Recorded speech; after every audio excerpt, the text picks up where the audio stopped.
semuanya? Kami dari kelompok 7 Perlawanan Rakyat Makassar akan menjelaskan kepada teman-teman mengenai hasil diskusi kami tentang perlawanan rakyat Makassar. Kalau teman-teman nih pasti ada juga yang mau nanya atau udah baca-baca, tahu nggak sih apa peristiwa apa yang sangat terkenang di perlawanan rakyat Makassar ini? Ada yang tahu nggak? Kayaknya nggak ada yang tahu. Jadi perlawanan rakyat Makassar ini sangat berkaitan dengan pembantaian Westerling. Westerling ini siapa? Apa yang dilakukannya? Itu nanti akan dijelaskan oleh teman-temanku. Jadi aku mau kasih garis kasarnya aja. Westerling itu nanti yang memimpin pasukan-pasukan Belanda yang datang ke Sulawesi atau di Makassar. Terus dia juga membantai 40.000 orang atau korban jiwa yang nggak bersalah. Kenapa dibantainya? Karena dia itu memang tujuannya, tugasnya untuk membantai semua orang yang nggak setuju pembentukan negara Indonesia Timur atau MIT. Itu seperti kayak kita kemarin pelajari perlawanan rakyat Maluku yang perang merah putih. Mereka kan tujuannya itu membentuk negara Indonesia Timur. Ini juga yang menjadi latar belakang dari perlawanan rakyat Makassar. Itu salah satu taktik Belanda untuk membuat kekuasaan Indonesia itu jatuh lagi ke Belanda. Karena kan si Belanda ini mau rebut kembali Indonesia. Jadi itu salah satu caranya membuat negara Indonesia Timur. Itu dikirimnya juga lah si Westerling ini. Dia membantai 40.000 orang yang tidak bersalah. Jadi untuk memperingati korban 40.000 ini dibangunlah sebuah monumen di Sulawesi. Dan tanggal 11 Desember itu diperingati sebagai hari korban 40.000 orang. Jadi masuk ke dalam materinya, teman saya akan menjelaskan latar belakang dari perlawanan rakyat Makassar ini. Nah, jadi latar belakangnya itu menggambarkan perjuangan rakyat Indonesia, khususnya di Makassar, yang melawan upaya Belanda untuk kembali menguasai wilayah Indonesia setelah proklamasi kemerdekaan. Perlawanan ini dipicu oleh pembentukan negara Indonesia Timur oleh Belanda yang dianggap sebagai ancaman terhadap kedaulatan dan kemerdekaan Indonesia. Rakyat Makassar yang dipimpin oleh tokoh-tokoh lokal seperti Walter Mongoonsidi dan Emis Sailan serta didukung oleh organisasi seperti PPNI berjuang keras melawan pendudukan Belanda dengan berbagai aksi perlawanan meskipun dihadapkan dengan kekejaman dan taktik represif Belanda. Oke, itulah penjelasan latar belakang dari perlawanan rakyat Makassar. Saya akan menjelaskan secara singkatnya. Latar belakang ini kan apa yang menyebabkan terjadinya perlawanan rakyat Makassar ini. Jadi latar belakang itu kita kaitkan juga dengan perlawanan di daerah lain. Itu yang pasti pertama karena si Belanda ingin merebut kembali Indonesia. Yang kedua, kayak udah aku bilang tadi, yang sudah saya bilang sama teman saya bilang tadi, si Belanda itu caranya itu membentuk negara Indonesia Timur. Apa kalian senang nggak kalau kalian udah punya negara ini dibentuk lagi negara lain, jadi terbelah-belah kita? Nggak senang kan? Itulah makanya si rakyat Makassar melawan Belanda. Jadi mereka nggak senang kalau Belanda itu membentuk negara Indonesia Timur. Terus ada juga pembantaian. Kalau teman kita dibunuh, kita nggak senang, kita kan marah.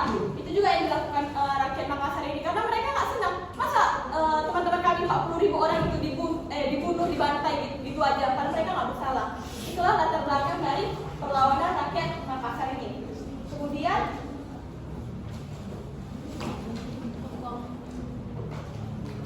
kami akan menjelaskan kronologi dari perlawanan rakyat Makassar ini. Pada tahun 1945, setelah Jepang menyerah kepada tentara sekutu, pemerintah Belanda dengan lincah berusaha menguasai kembali kota Makassar.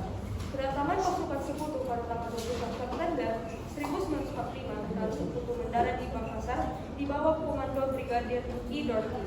Di antara mereka terdapat 250 tentara Australia yang dipimpin oleh Brigadir Cichon. Mereka datang untuk melucuti tentara Jepang, menjalankan proses kapitulasi. Selain pasukan sekutu, tentara ninja juga hadir. Mereka mewakili pemerintah Belanda dan bertujuan untuk mengembalikan kekuasaan Belanda di Indonesia. Nica memboyong pegawai-pegawai sipil dan polisi istimewa yang bertugas di sektor. Mereka juga membebaskan tentara KNIL, Koninklijk Nederlands Indisch Leger, dan pegawai Belanda yang tertawan selama kependudukan Jepang yang untuk dikaryakan kembali. Wali kota Wagner dari Nica melancarkan propaganda melalui selembaran untuk memperingati penduduk Makassar untuk menjaga ketertiban umum. Namun, aksi ini tidak disukai oleh kaum Republikan. Pada tanggal 27 Oktober 1945, PPNI, Partai Politik Nasional Indonesia, mulai melancarkan pemberontakan bersenjata. Mereka merebut segala strategis yang diduduki oleh Nica, termasuk Radio Makassar, stasiun radio Mangongin, dan taksi polisi di Jalan Goa. Pemuda-pemuda Makassar tidak menerima kehadiran tentara Nica dan membalas dengan serangan. Pada saat markas Konica diserbu, seorang pemuda yang sedang memantulkan tiang ditembak oleh tentara Australia. Pemuda ini gugur karena hendak mengikat bendera Belanda di panci merah putih. Kependudukan Nica di Makassar pada tahun 1945 ditandai dengan konflik dan perlawanan dari pemuda-pemuda Republikan yang berusaha mempertahankan kemerdekaan Indonesia dari pengaruh Belanda. Untuk mempergerakkan rakyat, para pejuang Sulawesi membentuk beberapa organisasi pejuang termasuk Kebangkitan Rakyat Sulawesi (KRIS), Harimau Indonesia (HI), Lipan Bajeng, Sabtu, Laskar Pemberontak Tunanetra, dan PPNI. KRIS merupakan salah satu organisasi yang terlibat dari perlawanan ini. Pembentukan PPNI pada bulan November 1945, PPNI didirikan oleh Gubernur Sulawesi Selatan, Dr. Samratulani, dengan Ketua Manai Sofia. PPNI merupakan wadah penampungan aspirasi masyarakat Sulawesi Selatan yang ingin mempertahankan kemerdekaan Indonesia. Terdiri dari 25 kelompok yang tersebar di seluruh distrik Kota Makassar, termasuk sekolah yang menengah pertama didirikan pada 4 Oktober 1945 untuk menampung pelajar yang putus sekolah akibat perang semasa pendudukan Jepang. Tokoh-tokoh penting dalam PPNI di Makassar antara lain Manai Sofia, S. Sunari, M. Zazat, Ali Makala, Afrodin Muslim, Esmun, dan Intej Abdullah, pemuda pemudi Palang Merah Indonesia, juga tergabung dalam PPNI. Sementara pemuda-pemuda jebolan Heiko digalang. Serangan pemuda di Makassar melakukan serangan gerilya terhadap pos-pos Belanda, merebut tempat-tempat strategi yang dikuasai oleh Nica. Mereka juga membentuk Laskar Pemberontak Rakyat Indonesia Sulawesi untuk menggerakkan perlawanan rakyat terhadap Belanda.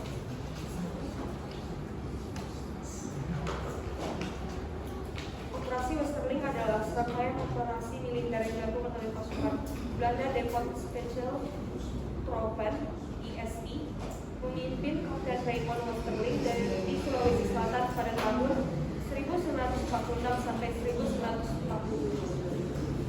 Pada tanggal 5 Desember 1946, Westerling dan pasukannya tiba di Makassar untuk melancarkan operasi penuntasan pemberontakan terhadap para pejuang rakyat dan yang menentang pembentukan NIT, Negara Indonesia Timur. Sebuah rencana Belanda untuk membagi Indonesia menjadi negara federal.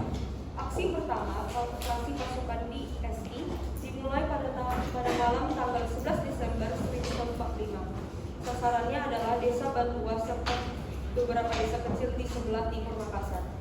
Pasukan pertama berkekuatan 58 orang dipimpin oleh Sersan Mayor H. Golket memenuhi Borong, sedangkan pasukan kedua dipimpin oleh Sersan Mayor Instruktur Zewo beroperasi di Batua dan Panorongan.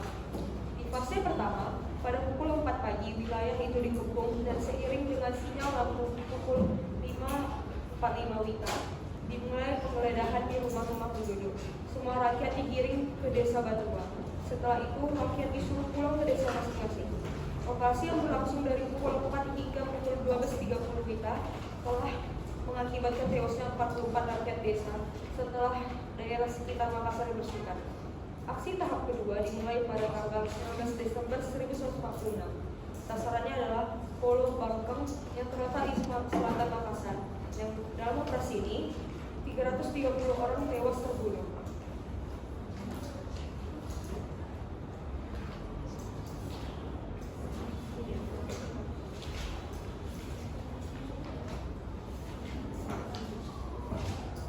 Konferensi Meja Bundar.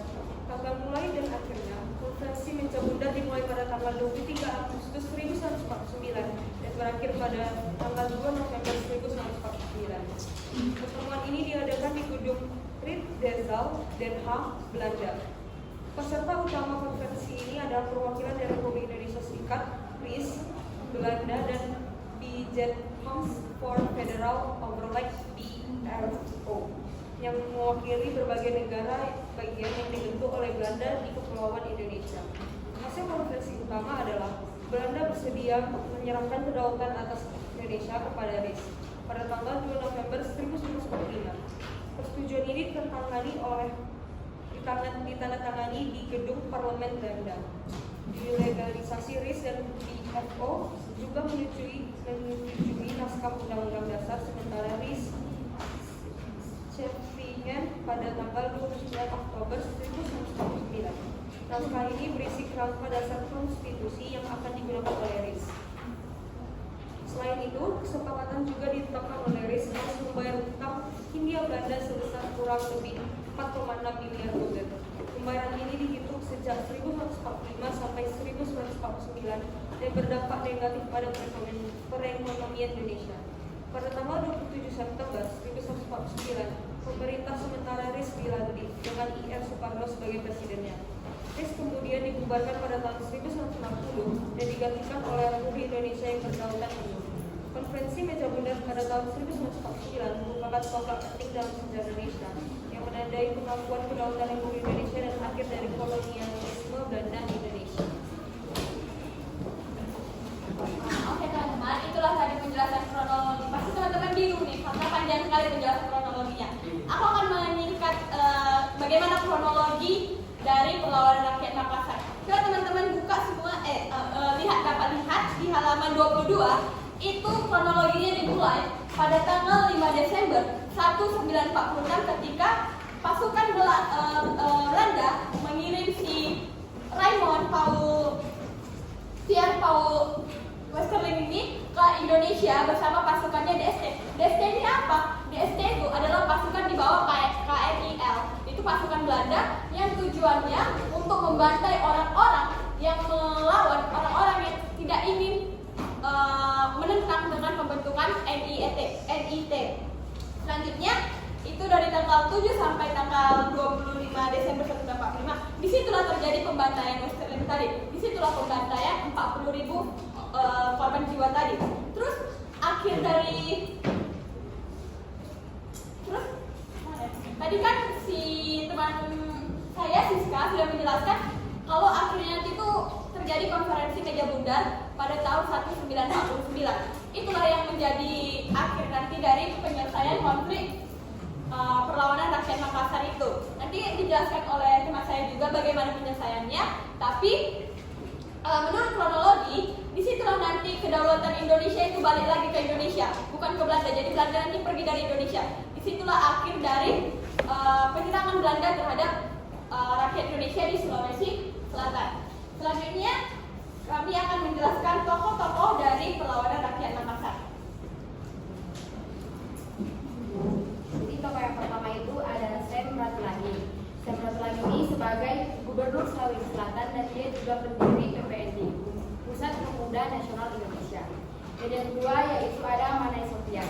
Manai Sofian ini sebagai pemimpin PPNI dan berkontribusi menggerakkan perjuangan pemuda di Sulawesi Selatan.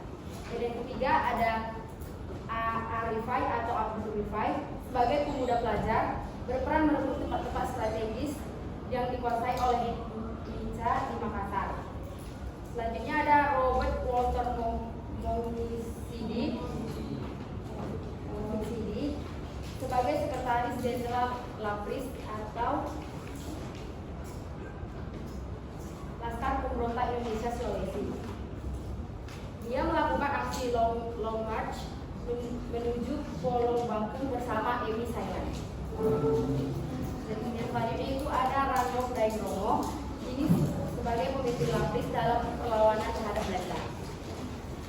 Dan selanjutnya ada Emi Sailan, ini pejuang perempuan berperan dalam berbagai aksi perlawanan termasuk pemogokan Stella Mars. Dan bergabung dengan Lapris, ia juga gugur di medan perjuangan di Dakar. ada tokoh dari luar, tapi kami lupa menyebutkannya di PPT, yaitu Raymond Westerling, tokoh dari Belanda. Dia merupakan yang memimpin 120 orang pasukan khusus dari Belanda atau disebut dengan DST, Depot Pasukan Khusus.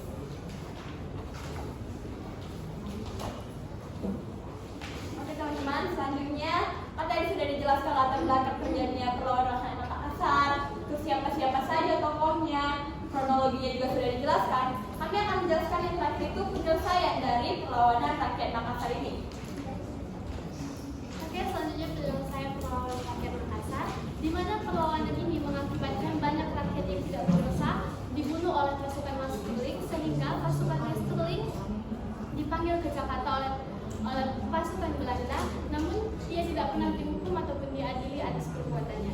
Sedangkan Momen Sidi dipanggil oleh pasukan Belanda pada tanggal 28 Februari 1947 dan ia berhasil kabur pada 27 Oktober 1947. Belanda menangkap dan menjatuhkan hukuman mati pada Momen Sidi, dan Momen Sidi bakal dieksekusi oleh peluru tembak pada 5 September dan jasadnya dipindahkan ke Taman Makam Pahlawan pada 10 November. Lalu penyelesaian rakyat Makassar ini berakhir setelah pasukan Belanda mengakui bahwa kedaulatan Indonesia Serikat sebagai hasil dari konferensi Meja Bundar, sehingga kedaulatan Indonesia diakui secara resmi, dan oleh karena itu juga pasukan dari Belanda menarik pasukan dari wilayah-wilayah yang telah dikuasainya termasuk wilayah Makassar.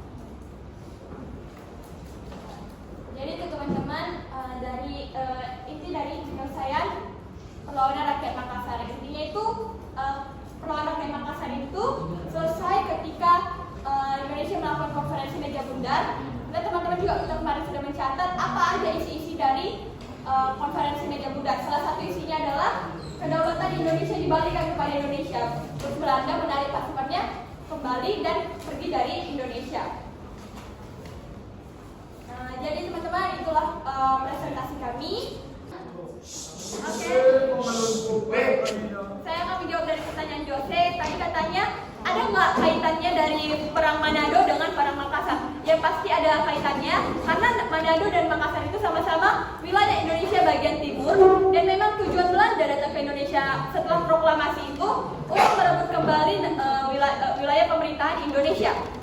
Dan pemimpin dari perang Manado Merah Putih dengan perang Makassar itu sama-sama Dr. Sam Ratulani, yaitu adalah Gubernur Sulawesi Selatan. Apakah Jose terima? Oke, Jose terima kasih. Oke, yang kedua saya akan menjawab pertanyaan dari Jan. Ada nggak diplomasi atau negosiasi untuk mencegah terjadinya perlawanan rakyat Makassar ini? Menurut kelompok saya, Jan, kalau diplomasi itu kan perundingan atau perlawanan secara tanpa menggunakan senjata kan. Berarti sudah ada masalah nyaluan, baru ada diplomasi, perundingan. Jadi menurut kelompok Jan, kalau awal untuk mencegah terjadinya konflik perang Makassar ini itu belum ada. Makanya akhir konflik kami itu adalah KMB, karena sudah terjadilah perlawanan rakyat Makassar, sudah terjadilah perang di Makassar ini, makanya tahun 1946 sampai 1947. Makanya pada 1949 terjadi KMB. Makanya kalau seperti kita catat kemarin, salah satu hasil dari KMB itu adalah wilayah Indonesia, seluruh Indonesia termasuk Sulawesi Selatan itu dikembalikan kepada Indonesia. Berarti bukan punya Belanda lagi, sehingga Belanda pergi dari Indonesia. Jadi itulah salah satu bentuk diplomasinya. Bentuk diplomasinya itu terjadi setelah konflik ini terjadi tahun 1949-nya. Ini juga salah satu cara supaya kedepannya tahun 1950 sampai sekarang nggak ada lagi kayak gini, karena memang udah disahkan secara hukum, secara internasional bahwa wilayah seluruh Indonesia bekas jajahan Hindia Belanda adalah milik Indonesia, bukan milik Belanda lagi. Apakah terima jawabannya? Oke, dan terima kasih. Oke.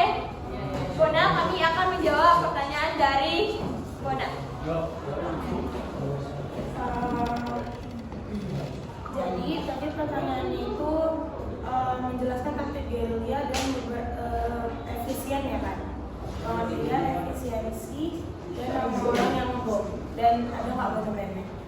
Jadi konten itu taktik gerilya yang dilakukan Makassar terhadap mereka meliputi serangan mendadak terhadap pasukan musuh, penyergapan patroli Belanda serta sabotase fasilitas penting. Berjuang lokal memanfaatkan medan sulit seperti hutan dan perbukitan untuk bergerak cepat, bersembunyi dan menghindari pertempuran langsung dengan pasukan kita yang lebih kuat.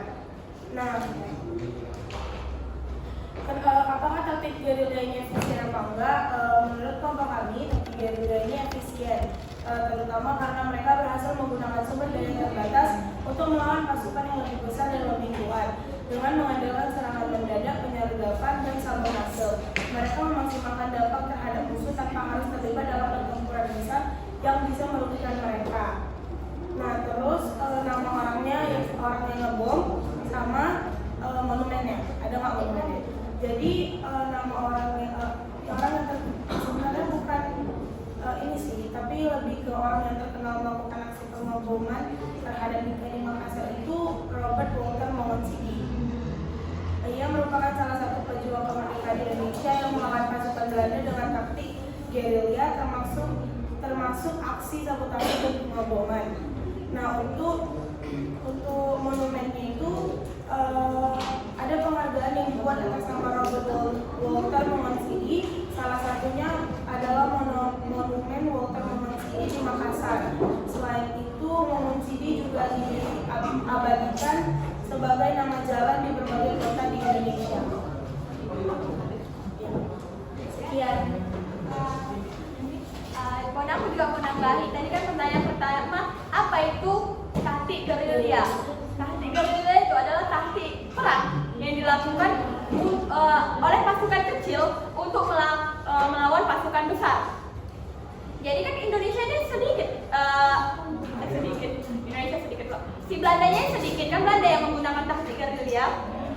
Sedangkan kita Indonesia ini, Sulawesi Selatan itu banyak orangnya.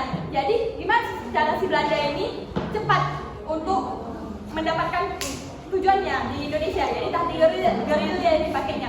Terus kemarin aku baca juga si Westerling ini dia itu sudah ikut Perang Dunia Kedua. Jadi dia belajar taktik-taktik perang yang digunakan sama Hitler yang Jerman. Jadi kalau Hitler itu kan kalau kita kenal dia membunuh di dunia yang udah kayak memang kita nggak boleh baca bukunya juga karena ideologi kita bisa berubah. Jadi itulah yang dipakainya karena si Westerling ini juga ikut Perang Dunia Kedua. Jadi cara dia supaya kayak mana cepat untuk dapat tujuannya, dibunuhnya lah. Siapa orang yang depan matanya atau kan ada juga tahap-tahapnya tadi. Orang yang nggak setuju, aku nggak setuju NIT, ya udah dibunuh di tempat. Jadi kayak gitulah sebuah cara-cara yang dipakai si Belanda. Makanya 120 orang bisa membunuh 40.000 jiwa. Jadi kan kalau kita pikirkan secara logika itu nggak mungkin kan. Kita pegang aja badannya udah bisa. Apalagi si Belanda ini juga dipersenjatai sama senjata yang lengkap. Jadi makin gampang untuk menakuti bangsa Indonesia. Makanya taktik itulah yang dipakai oleh si Belanda untuk melawan Indonesia. Makanya efisien. Makanya dia bisa bunuh 40.000 orang. Sudah terima Sudah terima Bona? Oke. Jadi teman-teman, apakah ada yang mau disampaikan atau pesan kepada kelompok kami? Saran? Aku saran. Oke, Jose. Jadi semuanya keren. Tapi tadi Oke teman-teman, sekian dari presentasi kelompok